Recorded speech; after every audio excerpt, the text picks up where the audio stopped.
Father, Lord, we thank you for this beautiful day that you gathered us to talk about your word, Lord. Thank you for bringing to us Pastor Pepe and this special session, series of sessions that we're going to do with him and the rest of the time. Lord, we want to give you the praise and glory. We know, Lord, that you are. Um, this is your word, my Lord. We are doing this, Father, because we know that you also called us to be your disciples, and you have called us to disciple other your children. And Lord, we humbly ask, Lord, that give us an open heart, give us an open mind, Lord, and most especially give us a humble heart, so that as we move forward with this, Lord, that you will be um, who your the shepherd is going to lead us in this series of studies that we're going to go through. Bless Pastor Epi and bless everyone here. Lord, we thank you for the Holy Spirit that you're giving us the company of tonight. And we give you glory. And this we ask in the name of Jesus. Amen. Amen. Amen. Ako na? Sorry, Ano po? hold on. Hold on.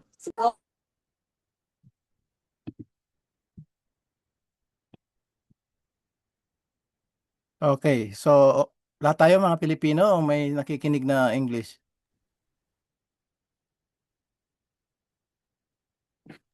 Wala naman Okay. po sa ngayon. Baka Wala, mamaya Pilipino po lang. mag-show up yung isa. Si Oh, ano sabihin mo po? lang. Sino po si Dr. Donnie? I'm sorry, I just got in here and it's nice to meet you. Dr. So, hello Donnie. po. Yeah, Pilipino po ako. Ay, okay po. I just want to make sure na pwede mag-Tagalog tayo lahat. Opo, All right, dito po it's sa nice to meet Pilipinas. you po. Okay po, nice From to meet you Philippines po. po. Thank you po for Thank you po, joining thank us. you. Thank you po. Okay. So, saan na tayo? Ready na tayo? Paunang salita lang ito para siyang introduction. Yung discipleship na biblical terminology, si Jesus talaga yung nag-originate, nag-invento nito, tapos ang epekto nito, tayo na ngayon ang mga bunga nito ngayon. Ano?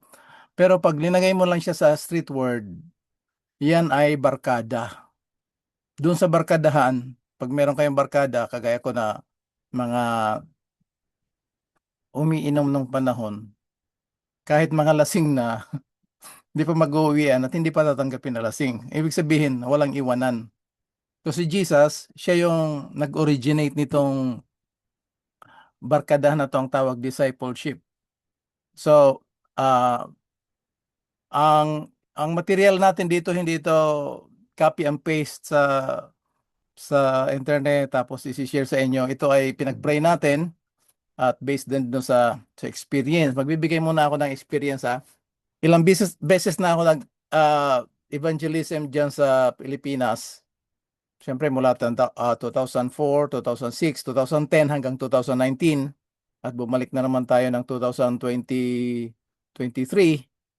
hanggang last year. Kung mapapansin nyo mga kapatid, ang karamihan na nagpa-participate pag meron kang ipapagawa sa introduction pa lang. Kasi mahilig ako sa interactive, kaya interactive itong sharing natin. Ang mga nagpa-participate talaga hindi Adventist eh.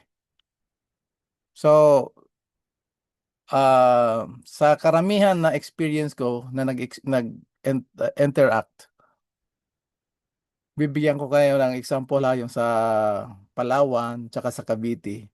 Lasing. Yung sa Palawan na lang para mas mabilis. First night, nag-participate siya, walang t-shirt, walang chinelas, naka-shorts, tapos lasing. So yung makikita mo yung mga mata ng mga elders, parang dapat wala. Ay bakit tinanggap ng speaker natin? Tinanggap ko, participate ko siya dun sa PowerPoint. For 3 nights, ganun ang ginagawa niya. Tapos nagbi-meeting evaluation pagkatapos ng presentation. Sabi ko, i-participate lang natin yan kasi dun sa Cavite, ganyan din nangyari. Lasing, hubad. Pag third night, nakabihis na siya, kasama yung misis niya, tsaka anak. Kasi na-feel niya na parang sa kabila ng pagiging ganun niya, hindi naman siya nangiistorbo. Parang gusto lang niya, siyempre, lasing. At yung at the end, nabaptize siya, tsaka yung whole family, naintindihan nila yung message. So, kailangan lang talaga ng tao, ma-feel nila na part sila sa grupo. They are part of the family of God. Kaya tuwing evangelism ko, family of God talaga ang theme song namin. So ngayon, sana yung, okay, discipleship. Meron tayong 7 pero kung saan lang tayo aabutin. At the same time, hindi natin tatapusin yung 7. Mag-interact lang tayo kasi meron tayong mga Bible verses dito. Para siyang Bible sharing, ano? Pero kasi nga, alam ko matagal na tayong nagpe-pray, naghahangad ng magkaroon tayo ng church planting diyan sa Long Island. Ano? Buhay pa yung ating boss nung panahon. Ngayon, ang number 1, Brother Epi, I think Marcia's joined us, and I just wanted to introduce Marcia's here. So I think we have to switch to English at this point, okay. if that's okay with you. Thank Yeah, you. no problem. Hi, Marcia. It's great seeing you. Yeah, I will try my best to do my duty in order to become a good citizen of the United States of America. Okay, so good evening, good evening. We will start 7 points, but we will see until when and where, okay, we can go. Number 1, we have to know, acknowledge that discipleship was originated by Jesus Christ himself. That is the plan of God. After he finished his mission of saving the world by his birth, life, death, and resurrection, he commissioned his disciples to go into all the world. So if you have Bibles with you, please follow me. If somebody can read, like for example, Matthew 28:18 to 20. You will see in verse 18 that before Jesus Christ sent his disciples to go into all the world, he told them that all authority in heaven and on earth was given to him. Right?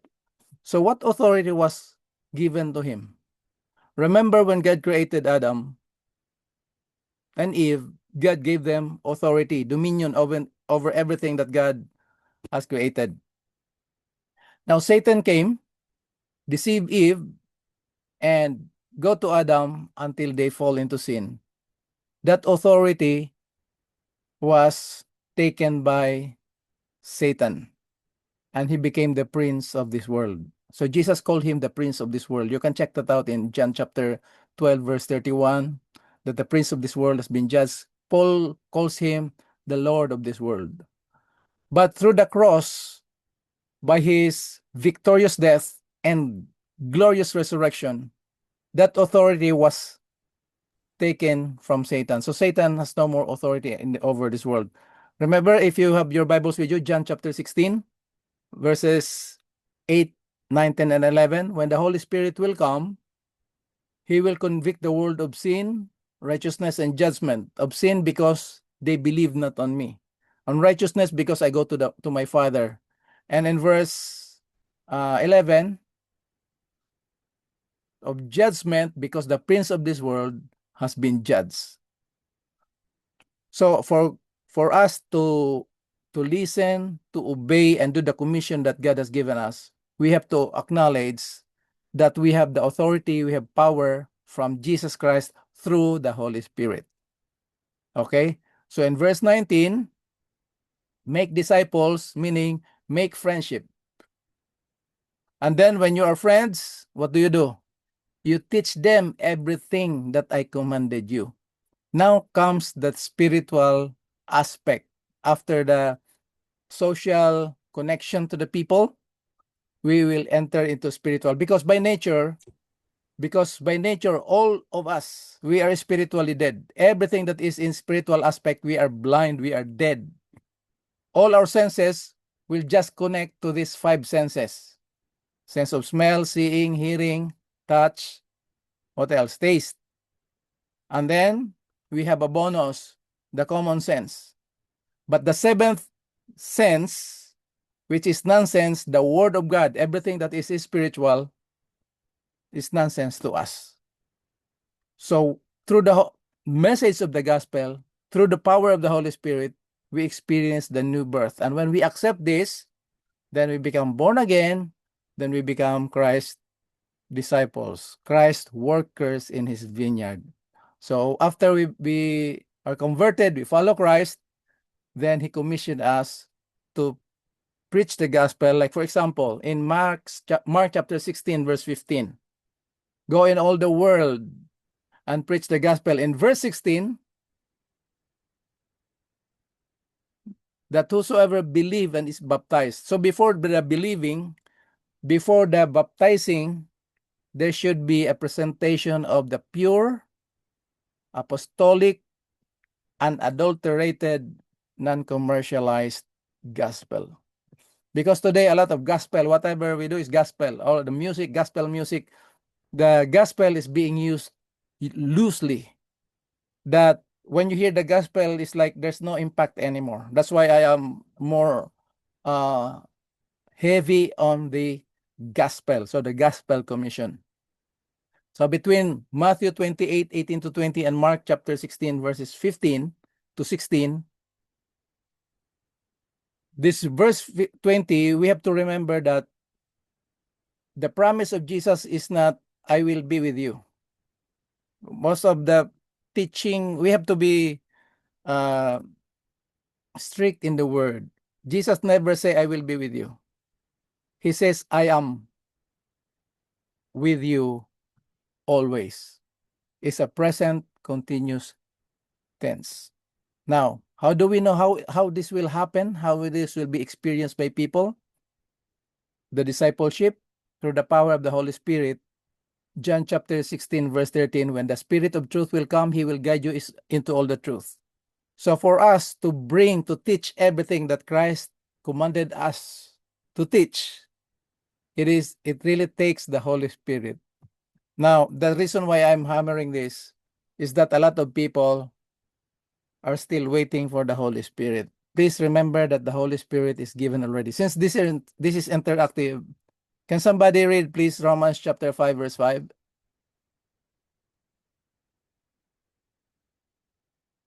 Romans chapter 5, verse 5.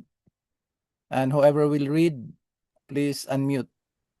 And hope maketh not ashamed, because the love of God is shed abroad in our hearts by the Holy Ghost, which is given unto us. Did you see that?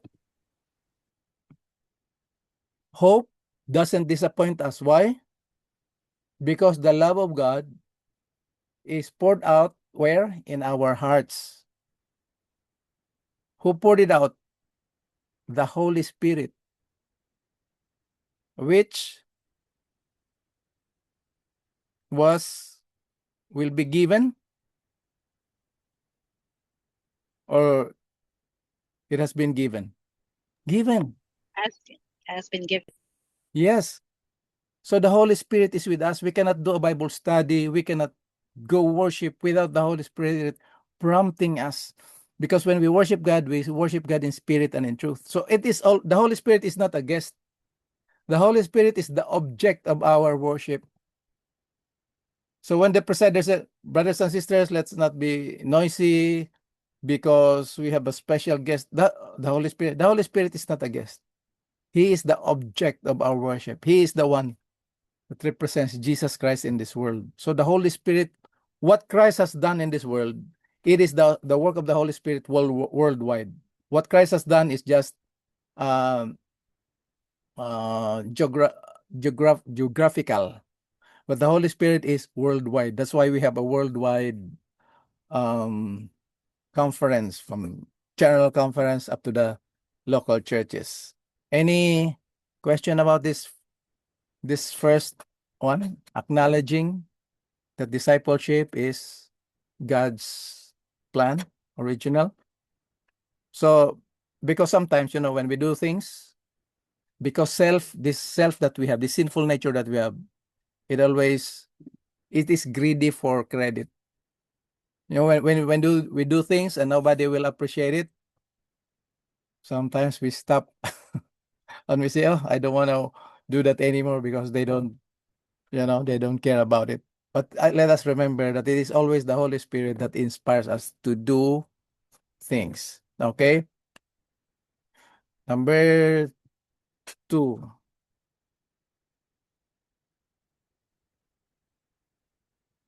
This is a trend in our church. When we do evangelism, before, when I was small, at least 1 month or 21 days. And then by the time I become an evangelist, it's 10 to 14, at least 10, 14. But now it's only 5 nights.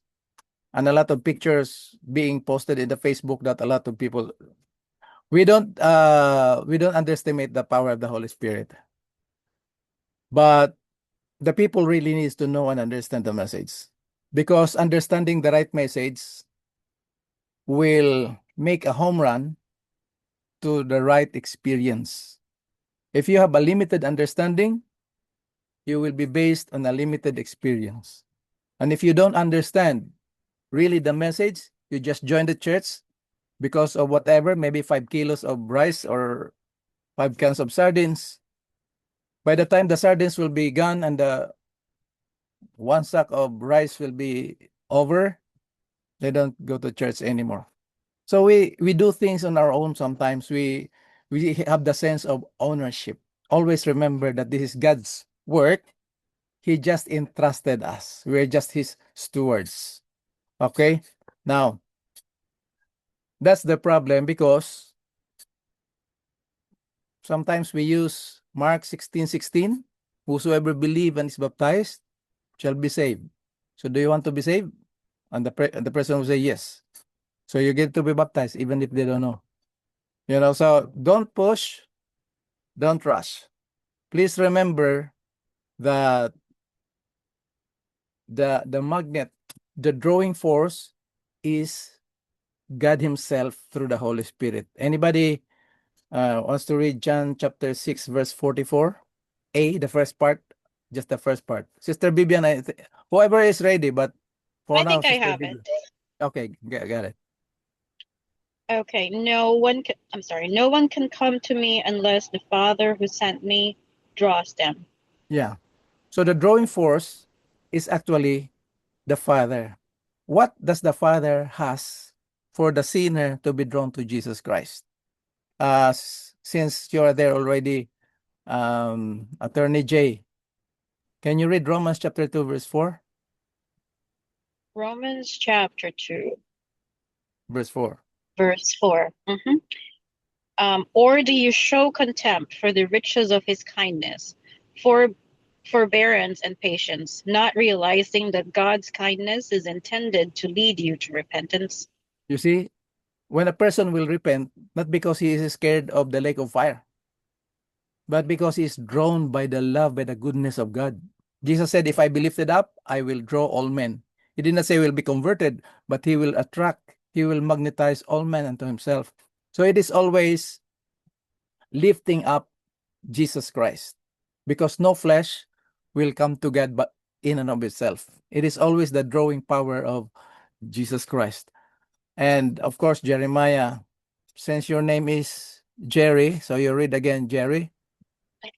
31 Jeremiah 31. Okay. 31 verse 3. Mm-hmm. Just give me 1 second.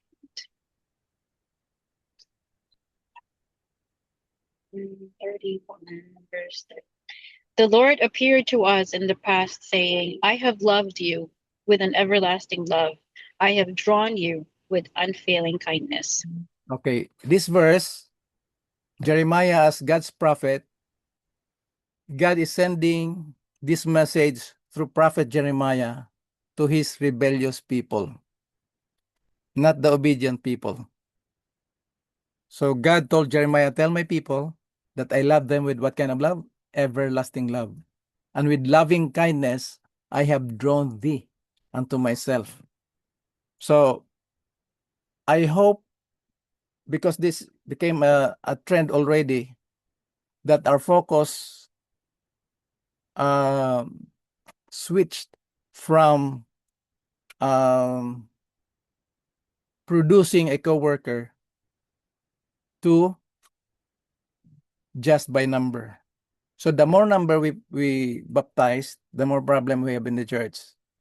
Because our focus is becoming on the numbers so that for the report, but we don't even have the numbers, how many people continued. We have a budget for evangelism, but we don't have budget for nurturing. So we need that. So number one, we need to participate in this discipleship because it is God's prompting. It's God's commission to us to bring sinners like us to the foot of the cross. But the drawing power is the Holy Spirit. Yes, Ma'am Vivian, Ma'am V.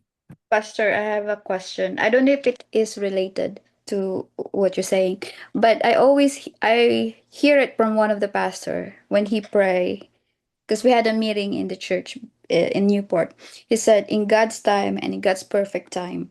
When do you know that? Because we were planning to have a church, right? And in his prayer all the time, he's saying God's time and perfect time. When do you know that it is God's perfect time and it's God's time and he's revealing to you his plan to have a church or either to baptize a person if he's ready already to be part of the church? Very good. That's a legitimate question. Talking about time, the Bible is clear that now is the time of salvation. That word now, since God is everlasting God, the time that we have it in our clock, wall clock. You see that wall clock there? Sorry, there. And our rest clock. But God, since God dwells in eternity, all the time is his time. And he commissioned us to do this. So when we pray that in God's perfect time, this is always the perfect time. What God is looking from us is our availability, if we are available. Remember the old excuses of the disciples before? It's always the time. So when we pray that it is in God's perfect time, it depends on our response to God. Did you get it? So when everything has a timing, for example, you plant a seed today, it will not sprout, it will not germinate today. So everything has its own perfect, God has his own perfect time. It depends on our response to him. Now, the next question is, how do we know if the person is ready or not? The way you have your conversation in the Bible study, his reaction, his interaction, and his lifestyle, you will see. Like, for example, the drunkard that I told you, he invited his wife, and we visited him. They come to church because their house is small, so they come to church for Bible study. So for 14 days, 14 nights, plus Bible study in the morning, they were ready to be baptized, and you will see by the fruits, you will know them. They are active in the church. So that's the goal of our discipleship, to produce a co-worker and not a backslider. But when we rush it, we will produce more liabilities. So we need to pray and allow the Holy Spirit to work in us, because God's time is always all the time. But our time it depends on our response to his calling. So we pray, that's planting the seed, we plan, and then we execute. But the harvesting is the work of God. Is that all right, Ma'am V? Yes, Pastor. Last question, Pastor. Okay, go ahead. So we say don't push, don't rush, right? So even sometimes, even though you're born and raised Adventist, but one of the parent is not Adventist. This based on my experience. When I was born, when I was baptized, my dad was not Adventist, but there was an evangelism when I was 12 years old, and they said, "Oh, you're 12 years old now. You can be baptized." But nurturing in the house is not really, it's not active because my father is not Adventist. He has his own lifestyle, and my mom is not. She's Adventist, but she's not pursuing, devotional, whatever like that.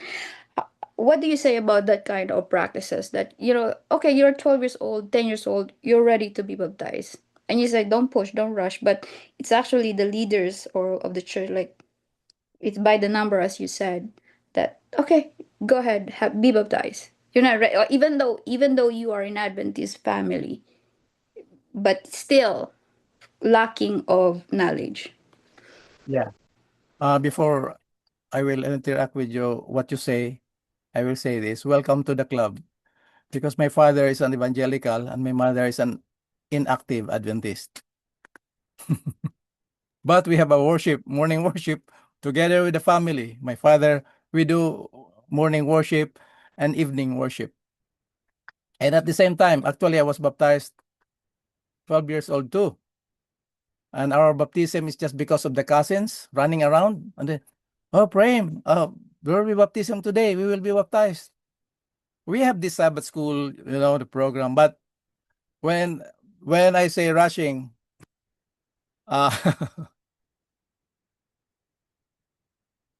what I mean in rushing is that we are the one who gives Bible study. We have to evaluate the person that we give Bible study. Because of the program that we have, we were actually we are accustomed to this, that after the seminar, we should have a baptism. But the ministry that we have, we always tell the church and the pastor, only if you have already a candidate. If you don't have a candidate after the program and no baptism, don't be discouraged or don't get embarrassed that there's no baptism, because what Paul says in 1 Corinthians, remember, 13 or 14, that I did not come to baptize, but to preach the gospel. So there is a preaching of the gospel, and then there will be a baptism. That's why Mark 16:15, go into all the world and preach the gospel. So if the person will really understand the gospel, then his baptism will be meaningful. Actually, I get jealous, Sister Mamvi, of those people who get baptized, because they get baptized, they understand the gospel. I get baptized without understanding the gospel, but I am already a part of the church, as you mentioned before. But no regret with that, because remember, we are growing in grace. That will be our number 7, but I don't know if we can go to that number 7. So this is very important. Now, because of number 1, I will link it to number 3, unless you have some question about that. Did we address your question, Ma'am V, partly? Yeah, because I'm not a perfect Yes, yes. Okay. Pastor, I actually have a question. I'm sorry. Can you proceed to your next? Go It's ahead. actually, I would say this is like a general question. Uh-huh. Because I know that we're talking about discipleship. Yes. But I just want to know, like, if you're going to define discipleship compared to just like a Christian that goes to church and gets baptized, what do you think is the main difference of a disciple compared to the one that's just got baptized because, like you said, like a transactional baptism, like because they're getting something from the church, then you know what, they decided to get baptized. So, what is the difference? Like, how can you define discipleship? Okay, thank you for that question. Discipleship is after they get baptized, they become an asset of the church. Either they will become a pianist or singer, or they will participate in the church program, in the church worship. You get it? That's discipleship. Those people who just get baptized, and we don't underestimate how long the Lord. So that's why we must be patient enough to those people who get baptized. That's why there is a thing called nurturing, which is a great missing in our church. We are active in preaching the gospel and baptism, but the nurturing, which is our 11th fundamental belief, growing in Christ, that's where we are lacking. That's why in 2005, the General Conference concluded and decided to put, before it was 27 fundamental belief, it became 28, and the 11th of that is growing in Christ. So the main difference of discipleship and that's just get baptized, the disciples that understood the gospel, accepted by baptism, they become now an asset. They become a co-worker for the church. Did you get it, Ma'am Joy? Yeah, yes, a little bit, but I think like I think it's something a little bit deeper in a way because I think it's more of like maybe a heart condition in a way, like not a heart attack.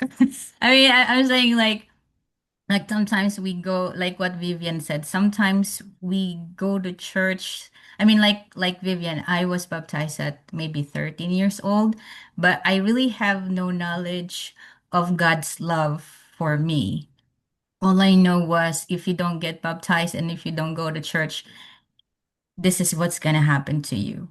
But I didn't have that relationship that I needed so that I stay inside the church.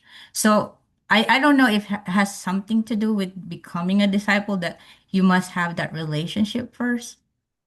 Yeah, actually, think of this. Can you imagine if you were not baptized at that time? So God has many ways of calling people.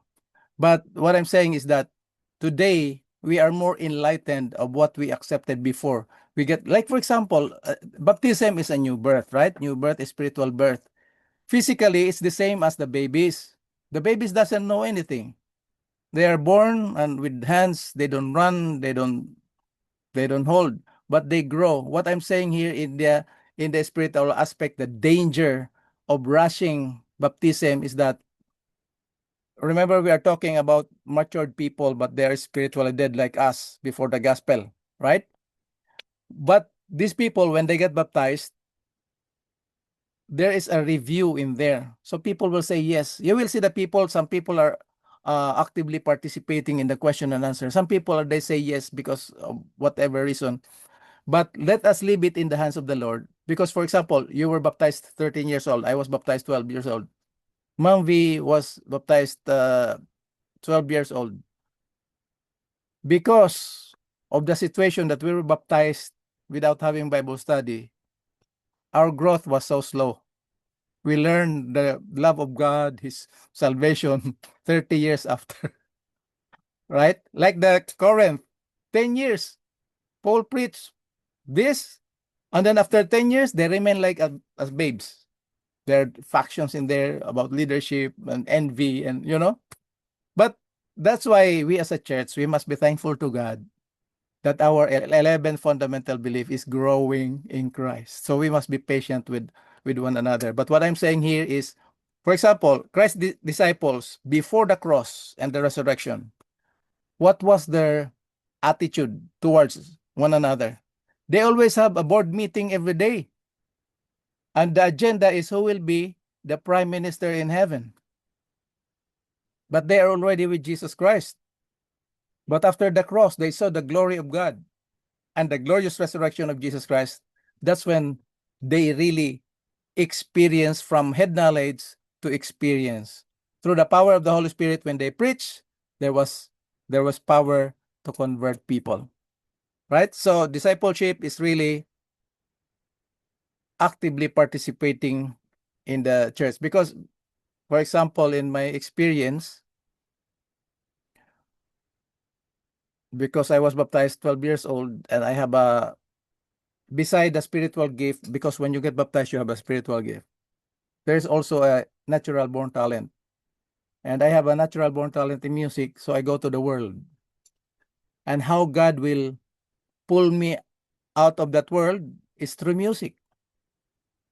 There was a singing group in Manila Center. They were looking for a pianist for their group.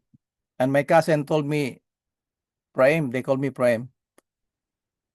They're looking for a pianist, so if you're willing, you can do for audition. So I went for audition, and they said no more audition. Automatic, you will be the pianist of our singing group. And then that was 1984, 1984. I became a pianist. Some of you remember the Carter Report in PICC, we sang there, and I played the piano next to the pianist of John Carter, the evangelist, a doctorate in piano, but I just play piano next to him with a shaky knee because PICC. But that was an experience. Brother Evie played in PICC. That's impossible, but that's how God works in us. So my spiritual birth did not start during my baptism. It started when I heard John Carter in PICC. He presented the sanctuary and the prophecy. I don't know if some of you were there. Sister Venus, if you're aware of that. That was 1980, 84. 85, I started a singing group in Manila Center, another group, and then in Masbate, and then up to now. So is that all right, Sister Joy? I was there, Pastor. Oh, you were there? John Yes. Carter? Oh, yeah, you see? I was young then. Maybe if that was 1984, I was Yeah. high school. Maybe your parents are still Fresh holding to your hand? graduate. Oh, high school. Maybe. Oh, okay. Yeah, yeah. So that's how we grow, Sister Joy. When Ma'am V said the pastor is praying for in God's time, that is our response to God. But talking about God's time is always time. Is always now. Okay? Okay, thank you. Yeah. Now let's go to number 3. Remember, what is the first thing? The discipleship is making friends, connecting to people. We call it a street word so that to simplify discipleship. But actually, discipleship has a deeper meaning. But I'm just using the word friendship or barcadas in the Philippines to be together. When one person will say, "Let's go," so they go together. So this one, number 3, is very important, to share the basics of the gospel. Now, I mentioned earlier we still have time, Ma'am V? The basic of the gospel is that to us everything is gospel. Now this is sensitive, but we want to be truthful to this. We as an Adventist, we always call the coming of Christ, the second coming of Christ, as the gospel. So we have to preach the second coming of Christ. When actually, the second coming of Christ is only good news to those who continue in the faith. To the non-believers, the coming of Christ is the day of God's wrath. So second coming of Jesus Christ is the hope of the gospel. I think we will end to number 3 because this is heavy. It depends on our interaction.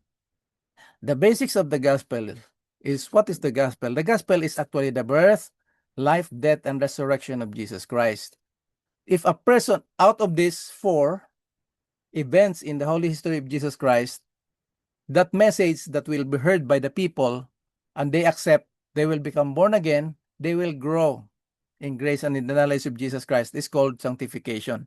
The first one is justification. That is for all. It's called justification, or justified by the blood of Christ. If a person will accept this justification, now it's called justification by faith. He will experience what God has done for him. So this is kind of deep, but anyway, let's start with Luke chapter 2, verse 10. Remember the shepherds? They were scared, but the angel told him, Ma'am V or Ma'am Jer, Attorney Jer. I have Luke, it. okay, go ahead. But the angel said to them, "Do not be afraid. I bring you good news that will cause great joy for all the people." You see, God's approach is very interesting. At the birth of Jesus Christ, those who witness the birth of Jesus Christ are the lowest people, the lowest of their livelihood. Shepherds are the lowest quality of people, status in life.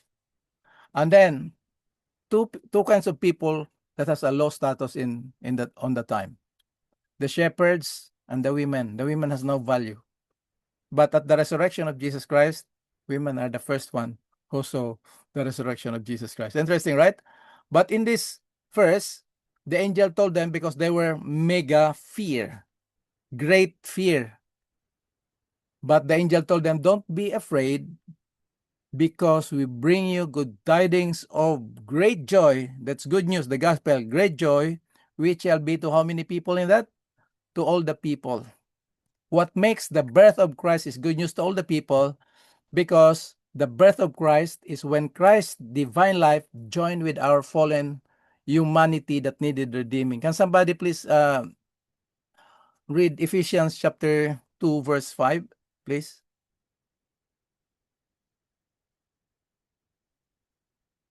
Ephesians chapter 2, verse 5.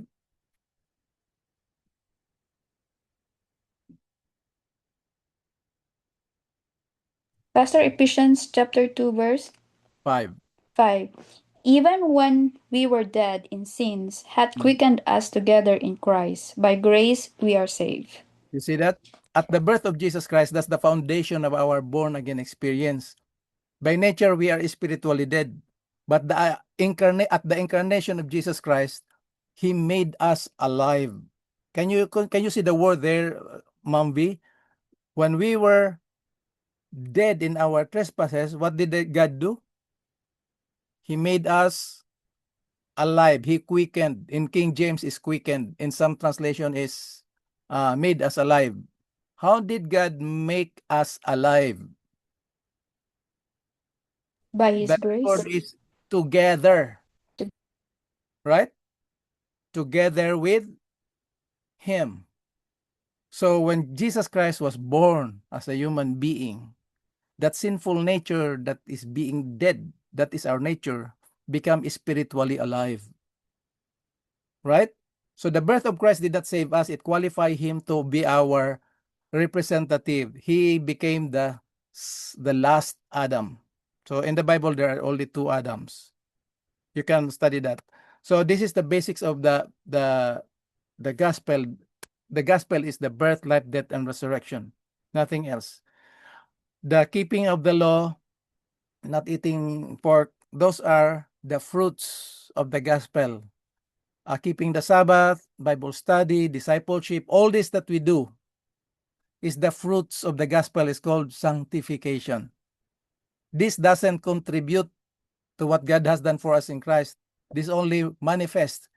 This is just the fruit of our response to the gospel.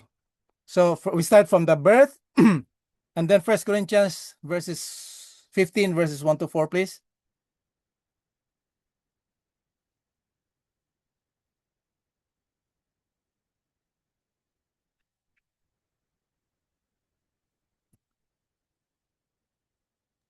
I have it. Okay, please. Now, brothers and sisters, I want to remind you of the gospel I preached to you, Hold which on. you received. Hold on. Mhm. What kind of Oh, gospel? I'm sorry, 50. I'm sorry. The, Okay. that's Mine good. is That's I good. preached to you. Oh, okay. I got it. Okay. The gospel. It is not The a gospel.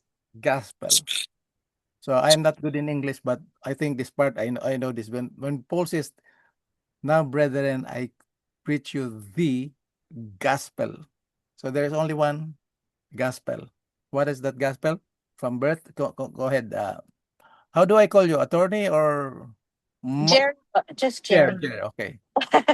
Which you received and on which you have taken your stand. By Mm-hmm. this gospel you are saved, if you Mm-hmm. hold firmly to the word I preached to you.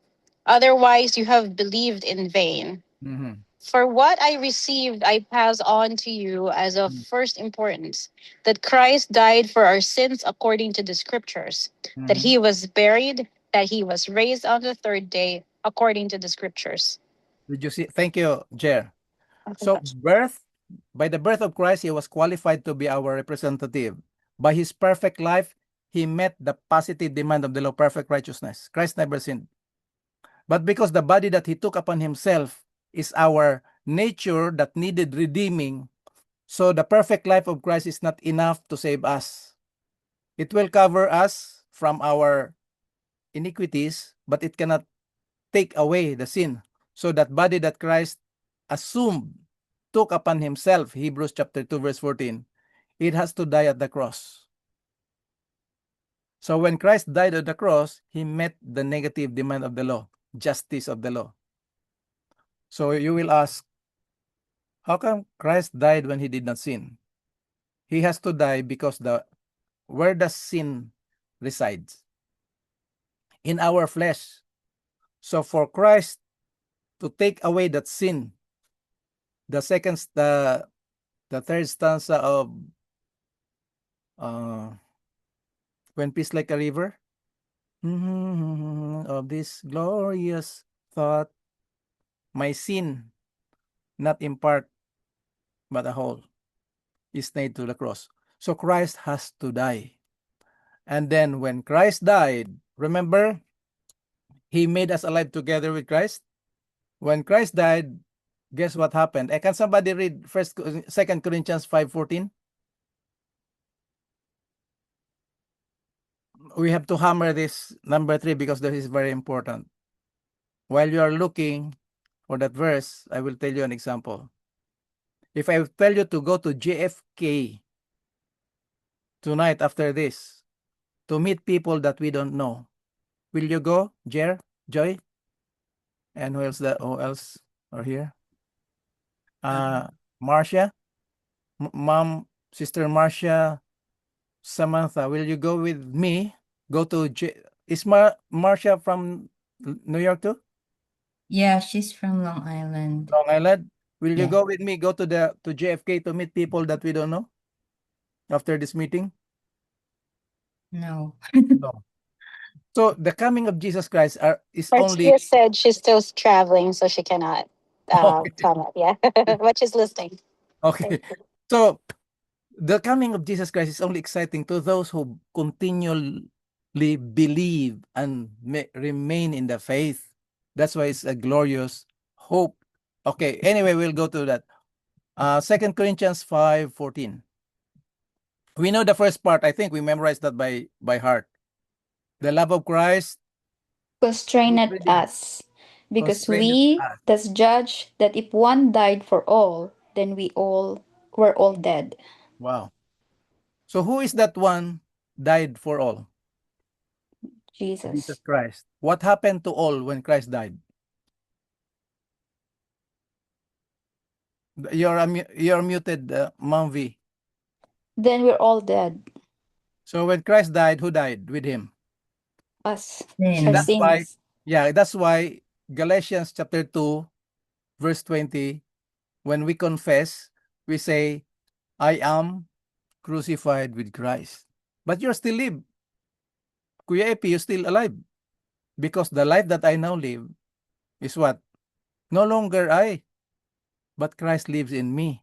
So the people that we give Bible study, making discipleship, they have to know this truth.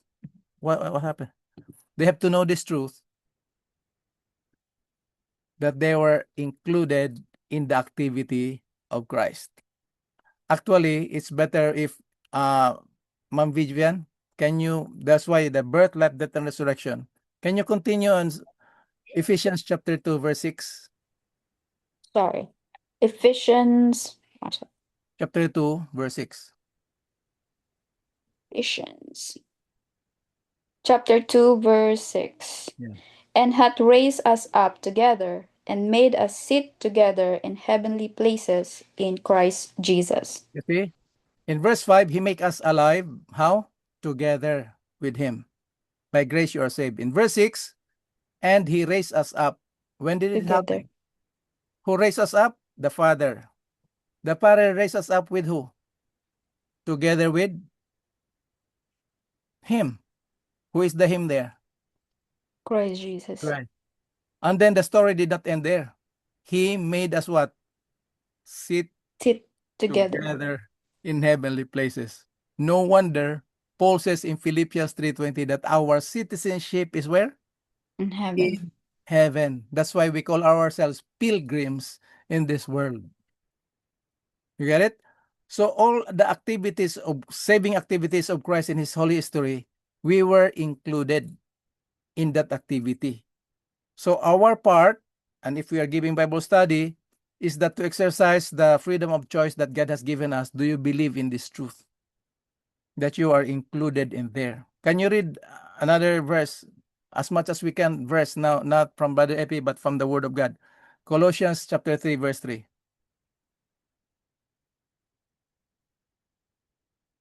And maybe we will continue 4:5.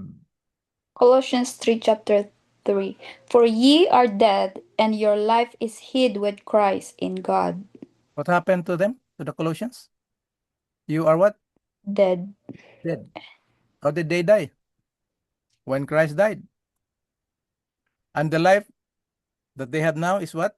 Is hid With in Christ them. in God. You see that? So the life that we live now is not us, it's the Holy Spirit that dwells in us. Amen. Now, with this, the gospel is the birth, life, death, and resurrection of Jesus Christ. So when you talk about the law or whatever you talk about, that's not the gospel.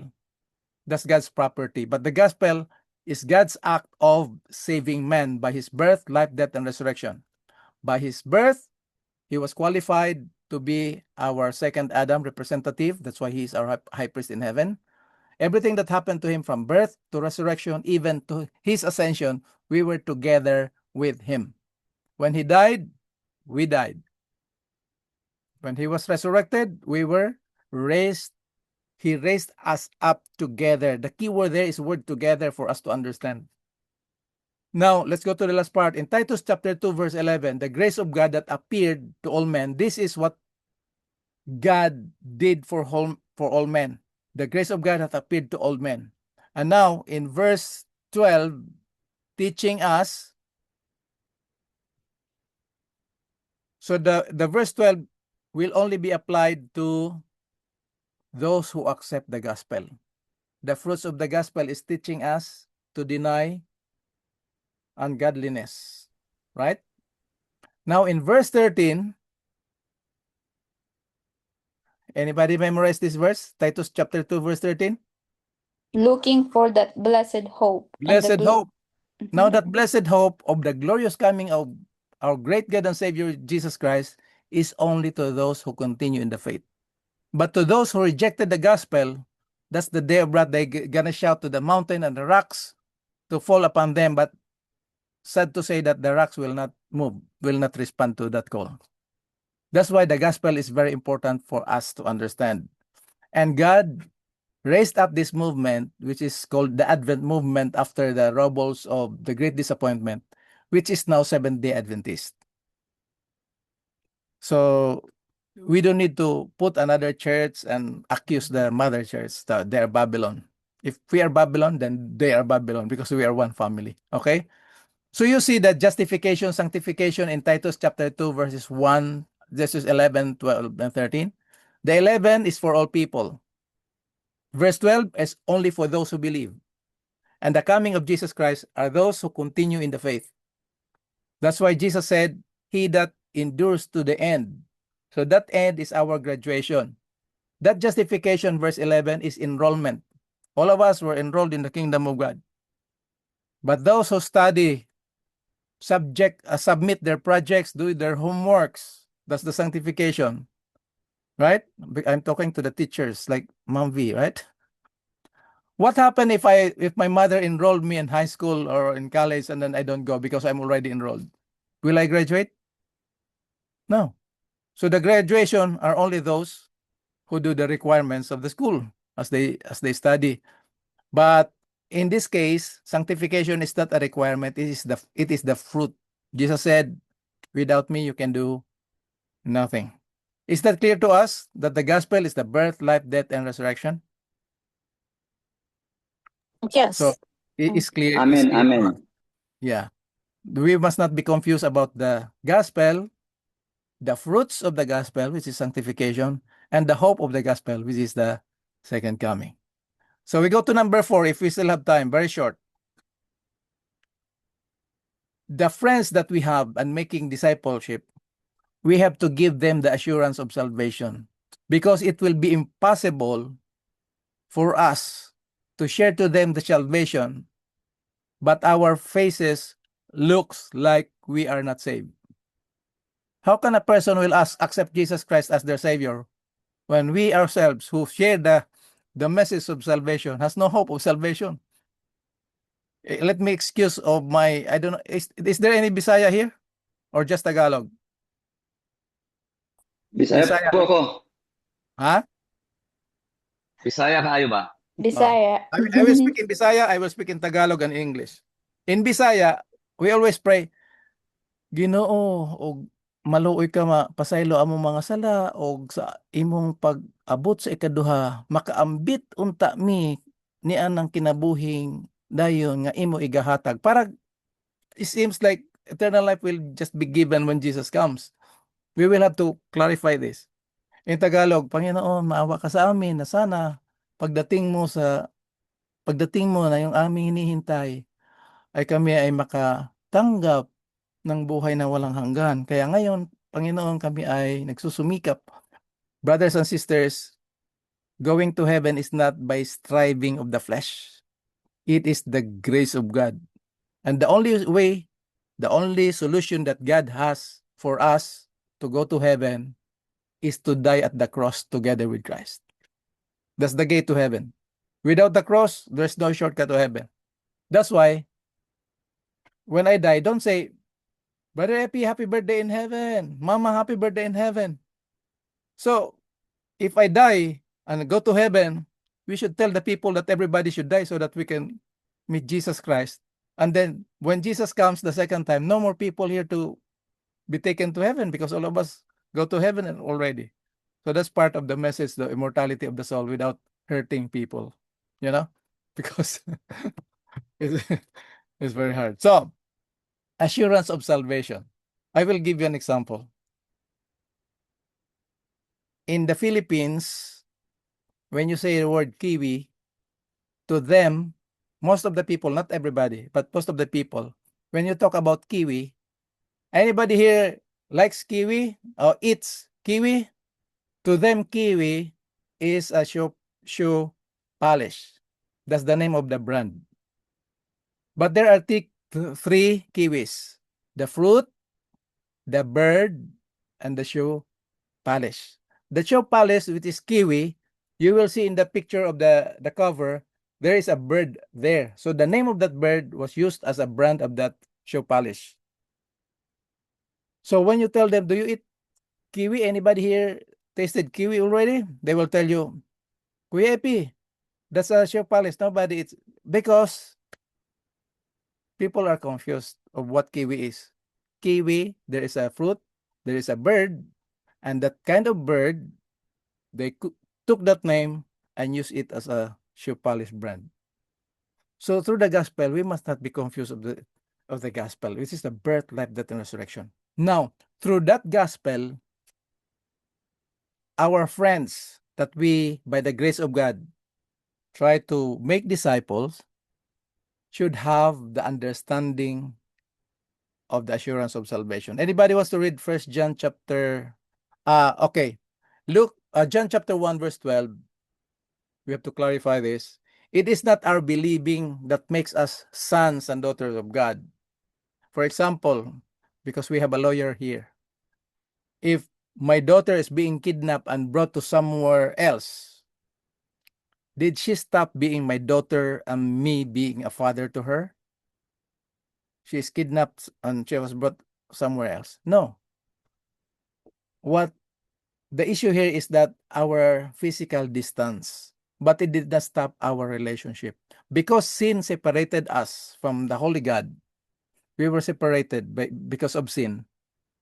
So once we hear the gospel and we accept Jesus Christ, that authority, that sonship will be restored. Okay, we will not become children of God because we believe. We are already children of God, kidnapped by the enemy, and now through the gospel, we are reconciled again. That's why you will see in verse 13 and 14 that this is not the will of man or by the will of the blood of anybody, but the will of God. That's the good news, the assurance of salvation. Romans chapter 5, verse 1, we are justified in Jesus Christ. Just check your Bibles because we don't have no time. In verse 10, while we were still enemies of God, what did he do? Past tense. He reconciled us unto himself. And not only so, but by his blood, we are what? Reconciled. While we were enemies. That's assurance of salvation. And that in Luke chapter 10, verse 20. Anybody wants to read this exciting verse? When the disciples were disappointed because they cannot take out the devil by the bad spirit, they were disappointed. So Jesus gave them authority. They were so happy Then Jesus told them, Luke chapter 10, verse 20. However, do not rejoice that the spirits submit to you, but rejoice that your names are written in heaven. Wow, you see that? So give them assurance that their name is already written in heaven. The Lord will not give them write their name during their baptism. It's already, Jesus is talking here. Will you accept that your name is already written in heaven? That's an assurance. Okay, because most of the pastors we hear, okay, now your name is being written in heaven because you accept baptism. Anybody here memorize the Philippians chapter 4, verse 4? You don't need to go if you memorize it. Rejoice in the Lord always. But can you read verse 3, Ma'am V, if you are there, or Jer? Chapter 3 or verse 3? Chapter 4, verse 3. Remember Philippians 4, verse 4? Rejoice in the Lord always. But in verse 3.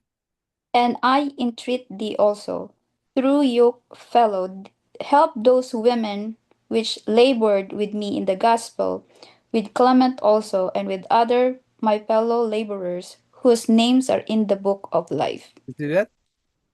The co-workers of Paul, he was telling the Philippians that my co-workers, their name are already written in the book of life. So we have to assure that the people that we are making friendship to produce disciples. Okay? Now they will ask, but what happened? I already accept Jesus Christ and then I get baptized, but I still sin. Then 1 John 1:9 and 1 John 1:7. The reason why I put color blue here, so just to encourage them that in case you fall into sin, we have an advocate to the Father, Jesus Christ. 1 John 1:9, if we confess our sins, he is faithful and just to forgive our sins and cleanse us from our unrighteousness. And verse 7 is the same. Through the blood of Jesus Christ, all our sins are cleansed. Now, another one is 1 John chapter 2, verse 12. My brethren, I write these things to you that you sin not. If any man sin, we have a what? Advocate to the Father, Jesus Christ the righteous. Why, when there is sin, what do we need? Savior. Why John says advocate? Because he is already our Savior and we have an accuser that accusing us day and night. So Jesus is defending our case to the Father against the accusation of the enemy. And now the good news here, just in case you sin, John said, if anyone sin, we have an advocate to the Father. In verse 2, not only our sin, but even the sins of the whole world. Wow. That's very encouraging to our friends that we will start giving Bible study, right? Before the yoke of those things that we do, sometimes we give Bible study, the 10 Commandments. On the 10 Commandments, when God teach us and commanded us to do, it starts with what? What is the first word of the command, Ma'am V? The first three words. Thou shalt not. In Tagalog, wag kang. In Bisaya, dili ka. So what do we do when God tells us do not? Nothing to do. When God gave us the 10 Commandments, He's giving us rest. But the way we give Bible study, before a person gets baptized, it's already heavy. But it really takes the grace of God. We are all growing in grace. Okay. So now, 1 John chapter 5, we'll start from verse 11. We don't receive eternal life when Jesus comes. Can anybody read this 1 John 5:11? This will be our last part. Next time, I will give you the slide, the last slide, so that you can check the verses. Next time, on the 29th, when we see each other again, you have already read and it will not take long. 1 John verse 11 to 13. And this is the record that God hath given to us eternal life. And What this did God give? Hold on. What did God give? eternal life. Okay. And this life is Hold on. Remember John 3:16? for For God's God so love loved the world that He that lent. He gave. So lend. He lent or gave? Gave. Gave. So this life that we have is not a borrowed life. Nobody borrows life from God. Yung sinasabing hiniram na buhay, gihugman nga kinabuhi. This life that we have is a given life. For God so loved the world that He gave. So what did God give when He gave His Son to the world? Eternal life. What we receive at the second coming is immortality. When this corruption will put on incorruption, mortality that is subject to death will put on immortality. That's the glorious coming of Jesus Christ. That's the exciting part of the coming. He will not give us eternal life because He gave us already eternal life. And if I die tonight, after this meeting, I die, I just go to sleep. I don't pay the wages of sin. Amen. So can you read where is this life in verse 12? He that hath the Son hath life, and he that hath not the Son of God hath not life.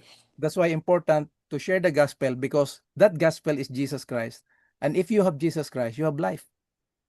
If you don't have Jesus Christ, there's no life. And then verse 13, Ma'am V. These things have I written unto you that That- believe on the name of the Son of God, And that ye may know that ye have eternal life. you may what? Eternal life. No. You may know what? What do you have? What do you That need you to have know? eternal life. Yes. So eternal life is not at the second coming. That is immortality and incorruption. Amen. The Amen. last one, just in case your Bible student, the one that you're planning to be a disciple, will say, "Oh, my life is unfaithful." 2 Timothy, the last verse, and then we will end. 2 Timothy chapter 2, verse 13.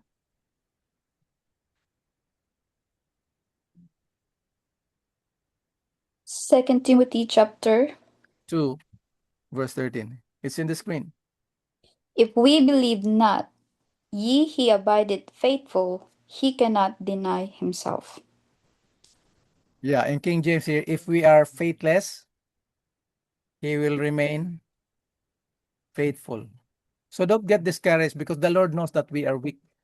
The Lord knows that we are limited. But the Lord is faithful. In 1 John 1:9, He is faithful and just. Just. So any interactions and non-violent reactions in our sharing tonight? Inputs?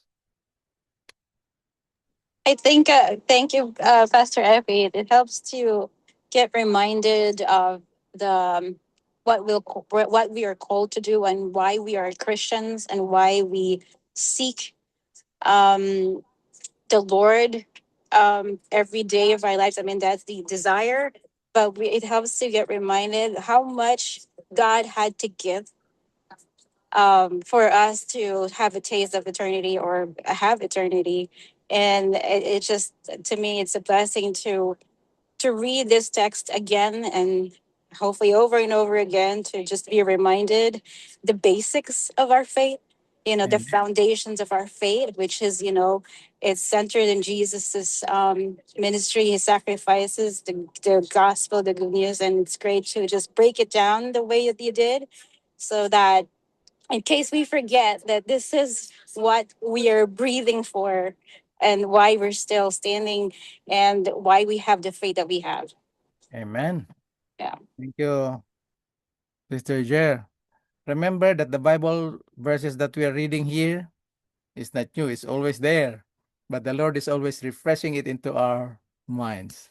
Any more reactions or non-violent reactions? Just a joke. Ma'am V, any comments? I just want to say thank you, Pastor, for accepting our invitation. We cannot find, and I mean, we cannot think of a person who is very knowledgeable, experienced on this training, because you're always doing evangelism, and with your experience, we are really blessed of your knowledge.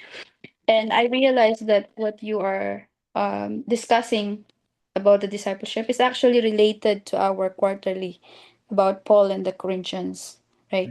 Amen. And I'm really blessed of this message. And if you don't mind that we would invite other people that, could be benefited of this training as well. Because we Yeah. know some people are like my parents, they're also doing church building in our province. I think they are also going to be benefited in this training. So thank you for And gracing our invitation. Thank you. please remember that we are just instruments of the Holy Spirit, right? But praise the Lord, praise the Lord. Actually, I felt like very small when I saw all my audience tonight. But it is the Holy Spirit that brings us together, you know. Any more comments? Otherwise, we will end. Did you take picture of our, or I will send it to Ma'am V, and then you can share it to the group so that you can review all those texts and even the last two slides. Thank you po. Thank you so So much. much. Okay, if there's any more question, we will end with a prayer. Our next meeting will be July 29, same time, same station. And so do you have any more questions or additional information? Otherwise, I would like invite brother, or should I say Mr. brother, or Amagal is Pastor here. Donnie to do a closing prayer for us. I'm just a brother. Brother. Anyway, yeah, let's pray. Father, you're such an awesome God, and we've been blessed by your word through our pastor. Indeed, it is an awesome experience to have that assurance of salvation. Lord, bless everyone that we may meditate on that assurance of salvation, be affected by it, and share it with our loved ones. Bless us in everything that we do, that we may glorify you and be a blessing to others. In Jesus' name, amen. Amen. Amen. Praise the Lord. Thank you po. Amen. Thank Thank you. Thank you you. po. Amen. Thank you. See you July 29, everyone. Yes. Thank you Have a so good Thank much. you night. God po. bless. God bless everyone. Thank you. Thank Bye-bye. you. Thank you, Pastor Bye-bye. Epi. Thank you. Welcome. God bless us all. God bless God everyone. bless. Good night. Good night. Night.